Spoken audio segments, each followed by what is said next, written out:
Chapitre 11. Intercession.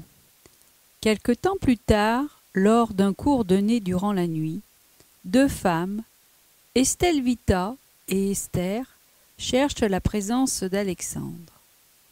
Elles viennent lui demander de l'aide. Esther vient de perdre son second mari, Rôle, mort d'une balle en plein cœur. Elle voudrait avoir de ses nouvelles. Répondant à cette demande, Alexandre et André vont enquêter. Ils arrivent dans la maison d'Esther, où vivent de nombreuses entités inférieures liées aux incarnés.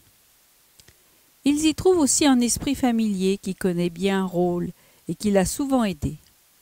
Il déclare que le mari s'est bien suicidé et que des entités de l'ombre ont réussi à l'emmener.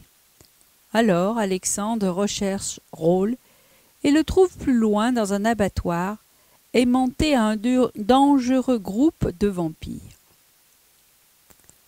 Par un apport de fluide magnétique qui fait fuir les vampires, Rôle se trouve libéré de leur emprise, mais sa conscience reste encore endormie.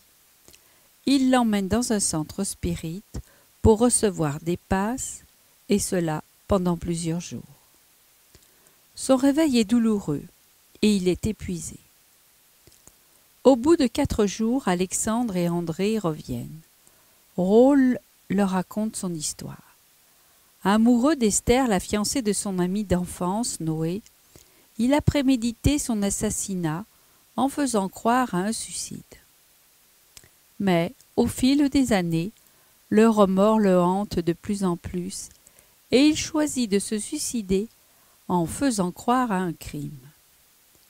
Ému par ce récit, André comprend qu'il est difficile de répondre aux demandes des incarnés. La vérité peut faire parfois beaucoup de mal.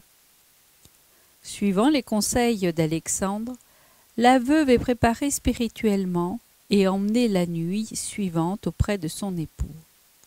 Rôle parvint à rassurer et à consoler son épouse. Le lendemain, elle se réveille régénérée et raconte à sa famille le rêve merveilleux qu'elle a fait.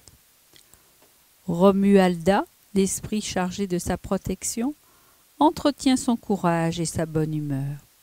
Et l'aide providentielle ne se fait pas attendre.